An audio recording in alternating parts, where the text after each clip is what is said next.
Hello my dear students, welcome to Clifford classes UG PG. তোমরা যে সমস্ত স্টুডেন্টস ইতিমধ্যে কলেজের অ্যাডমিশন নিয়ে নিয়েছো, তারা যে ওয়েস্ট বেঙ্গল সেন্ট্রালাইজ পোর্টালে ফর্ম ফিল আপ করেছো, সেই ফর্মে যদি কোনো কারেকশান করতে হয়, অর্থাৎ যদি কেউ নাম লিখতে গিয়ে কোনো ভুল করে থাকো, কোনো বোর্ডের নাম লিখতে গিয়ে কোনো জায়গায় ভুল করে থাকো, নিজের নামের স্পেলিং বা অন্যান্য কোনো কিছু পার্সেন্টেজ হিসেব করতে, নম্বরের পার্সেন্টেজ হিসেব করতে যদি ভুল করে থাকো, এই সংক্রান্ত যদি কোনো রকম কোনো ভুল হয়ে থাকে এবং যদি সেটা কারেকশনের প্রয়োজন হয়, তাহলে তোমরা এই কারেকশনটা করতে পারবে 7 তারিখ অবধি। তোমাদের কারেকশনের টাইম রয়েছে 7ই জুলাই 2024 অবধি। এরপরে কিন্তু আর কারেকশন করা যাবে না। এরপরে অ্যাডমিশন ডেট, যারা এখনও অ্যাডমিশন নাওনি, প্রায় 3 লক্ষের মতো অ্যাডমিশন জমা পড়েছে, পোর্টালে আবেদন হয়েছে, তবুও যারা এখনও অ্যাডমিশন নাওনি তাদেরই কিন্তু 7 তারিখের লাস্ট ডেট, অর্থাৎ কারেকশনেরও লাস্ট ডেট 7 তারিখ, অ্যাডমিশনেরও লাস্ট ডেট 7 তারিখ। তো 7 তারিখ অবধি যারা অ্যাডমিশন নেবে, এখনও যারা অ্যাডমিশন নাওনি, খুব কেয়ারফুলি অ্যাডমিশন নাও। অ্যাডমিশন কীভাবে নেবে তার প্রচুর ভিডিও ইউটিউবে, কয়েকশো ভিডিও রয়েছে, তোমরা দেখে নিতে পারো। আমরা মেনলি যেহেতু ইনস্টিটিউট আমরা পড়াই স্টুডেন্টদেরকে প্রপার প্রতিটা সাবজেক্ট ধরে, আমরা ক্যালকাটা ইউনিভার্সিটির থেকে আর নর্থ বেঙ্গল ইউনিভার্সিটি অবধি প্রত্যেকটা ইউনিভার্সিটির আলাদা আলাদা সাবজেক্টের আলাদা আলাদাভাবে আমরা গাইডেন্স দেবো, পড়াবো। সুতরাং আমরা সাবজেক্টের ভিডিও এরপর পরপর ফেলতে থাকবো। এই অ্যাডমিশন প্রসিডিওরটা শেষ হলেই তোমরা আমাদের চ্যানেলে যদি নিয়মিত চোখ রাখো, তাহলে প্রচুর সাবজেক্ট, বিভিন্ন তোমরা যে সাবজেক্টগুলো নিয়ে এই মুহূর্তে কলেজে ভর্তি হচ্ছ, তোমরা সেই কলেজগুলো, সেই সাবজেক্টগুলোর ক্লাস এখানে পাবে, রেগুলার ক্লাস এখানে পাবে, এবং সেগুলো দিয়ে তোমরা তোমাদের প্রিপারেশনকে অনেক বেশি মজবুত করতে পারবে। 2023 সালে যারা ফার্স্ট সেমিস্টার পরীক্ষা দিয়েছিলে, তারা কিন্তু প্রায় 85% স্টুডেন্ট ফেল করেছো। অর্থাৎ 7টা যে পেপার তোমাদের ফার্স্ট সেমিস্টারে পরীক্ষা দিতে হয়, সেই নিজের অনার্স এবং যে পাস যে পড়ছো, এখন পাস বলে আলাদা তেমন কোনো সিলেবাস হচ্ছে না। অন্য স্টুডেন্ট যেটা অনার্স পড়ছে সেটাই তোমাকে পাস হিসাবে পড়তে হচ্ছে, অর্থাৎ মাইনর হিসাবে পড়তে হচ্ছে। ফলে অনার্স আর পাস মানে মেজর মাইনর প্রায় একই রকমের সিলেবাস, সব কিছুই তোমাকে পড়তে হবে, এবং অত্যন্ত কম সময়ে তুমি ভর্তি হওয়ার কিছুদিন পর থেকে ক্লাস চালু হয়ে যাবে এবং দেখতে দেখতে পরীক্ষা চলে আসবে। সুতরাং এখন এই যে ভর্তি প্রক্রিয়া চলছে, এই ভর্তি প্রক্রিয়া শেষ হলেই আমরা নিয়মিত ক্লাস দেওয়া শুরু করব, তোমরা এখানে চোখ দেবে। যেটা বলছিলাম, ফার্স্ট মেরিট লিস্ট তোমাদের বেরোবে, যারা 7 তারিখ অবধি ফর্ম ফিল আপের পরে ফার্স্ট মেরিট লিস্ট কিন্তু বেরোবে 12 তারিখে, ঠিক আছে? 12ই জুলাই তোমাদের মেরিট লিস্ট বেরোবে, এবং তার অ্যাডমিশনের ডেট থাকবে হচ্ছে 15/7/2024। আশা করা যায় 15-16 তারিখ অবধি তোমাদের অ্যাডমিশনের ফার্স্ট লিস্টে যাদের নাম বেরোবে, প্রথম যে মেরিট লিস্ট, তাতে 15 তারিখ অবধি অ্যাডমিশনের ডেট ক্লোজ হয়ে যাবে, ঠিক আছে?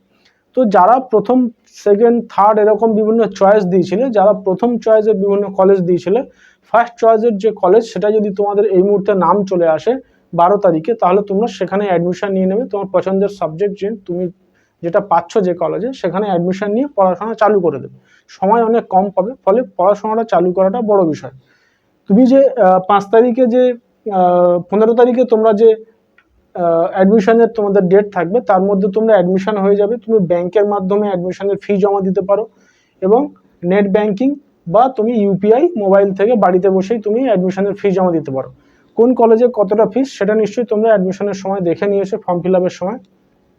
এখন তোমরা যখন ফিসটা জমা দেবে, পরবর্তীকালে যদি তোমার সেই কলেজ তুমি চেঞ্জ করতে চাও, বা তুমি অন্যান্য যে যদি এখন তুমি এই কলেজে ভর্তি না হতে চাও, পরবর্তীকালে যদি তুমি অন্য কলেজ নিতে চাও, তাহলে তুমি সেকেন্ড বা থার্ড চয়েসের লিস্টের জন্য ওয়েট করতে পারবে।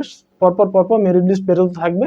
তো যারা এই মুহূর্তে এখন অ্যাডমিশন নাওনি, তাদের 7 তারিখ অবধি অ্যাডমিশনের লাস্ট ডেট রয়েছে, এবং কারেকশন যারা করবে তাদেরও কিন্তু লাস্ট ডেট আছে 7 তারিখ অবধি। আর ফার্স্ট মেরিট লিস্ট বেরোচ্ছে হচ্ছে 12 তারিখ অবধি, যার অ্যাডমিশনের ডেট থাকবে 15 তারিখ অবধি। এই 15 তারিখের মধ্যে তোমাদের যারা তাদের চয়েসের কলেজ পেয়ে যাচ্ছ, তারা নেট ব্যাংকিং বা ব্যাংক চালানের মাধ্যমে ব্যাংকে গিয়ে, অথবা নেট ব্যাংকিং বা ইউপিআই বাড়িতে বসে তোমরা ফিসটা জমা দিতে পারবে। ফিস তোমার একবারই জমা দিতে হবে, বারবার প্রত্যেকটা কলেজের জন্য আলাদা আলাদা ফিস দিতে হবে না। তো একবারই ফিস জমা দেবে। পরবর্তীকালে যদি অন্য কলেজ তুমি চয়েস করো, তাহলে তোমার যে অতিরিক্ত ফিসটা থাকবে, হয়তো পরে যে কলেজ চয়েস করেছো সেটা তোমার আগের কলেজের থেকে ফিস কম, তাহলে অতিরিক্ত ফিস তুমি ফেরত পাবে। আর যদি পরের কলেজে বেশি ফিস হয়, তুমি এই কলেজ যদি ক্যান্সেল করো, তাহলে তোমাকে আবার অতিরিক্ত যে ফিসটা থাকছে সেটা দিতে হবে, ঠিক আছে? এই হচ্ছে সেন্ট্রালাইজ অ্যাডমিশন পোর্টালের বিষয়, তোমরা যারা অ্যাডমিশন এখন নাওনি নিয়ে নাও, আর যারা কারেকশন করতে চাও করে নাও। মেরিট লিস্ট খুব শীঘ্রই বেরোবে। আর পড়াশোনাটার বিষয় খেয়াল রাখো, সেটার জন্য তোমরা সিলেবাসগুলো এখন থেকে দেখো, বিভিন্ন ইউনিভার্সিটির ওয়েবসাইটে যে সিলেবাসগুলো রয়েছে সেগুলো নাও। অ্যাডমিশনে প্রচুর ভিডিও তোমরা পাবে, যে কিভাবে পোর্টালে তোমরা আপলোড হবে, কিভাবে পোর্টালে কোনভাবে ফর্ম ফিল আপ করবে। এই যে তোমরা ভিডিও পাচ্ছ, এর পরে যখন তোমাদের ক্লাস চালু হয়ে যাবে তখন কিন্তু এইগুলো আর পাবে না।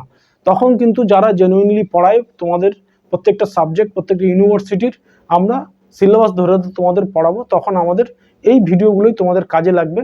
তো ফলে আমরা এখন তোমাদের জন্য নোটস মেকিং, তোমাদের সিলেবাস রেডি করা, এগুলোতে ব্যস্ত আছি। তো ফলে তোমাদের অ্যাডমিশনের যে সিস্টেম, অ্যাডমিশনের যে পদ্ধতি, এগুলো নিয়ে আমরা খুব একটা ভিডিও বানাচ্ছি না। তো এটা আমরা একটা আপডেট দিলাম।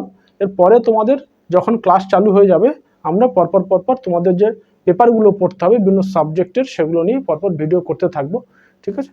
তো তোমাদের এই বিষয়টা মাথায় রেখো যে 15 তারিখ অবধি তোমাদের অ্যাডমিশন ফার্স্ট তোমরা চান্স পাবে, এবং তার মধ্যে যদি কলেজ তোমরা পেয়ে যাও ঠিকঠাক, তাহলে ভর্তি হয়ে নাও। ধন্যবাদ। আমাদের চ্যানেলে তোমরা রেগুলারলি চোখ রাখো, এখানে কিন্তু তোমাদের কলেজ চালু হওয়ার সাথে সাথেই তোমরা বিভিন্ন ক্লাস এখানে পেতে থাকবে। ধন্যবাদ।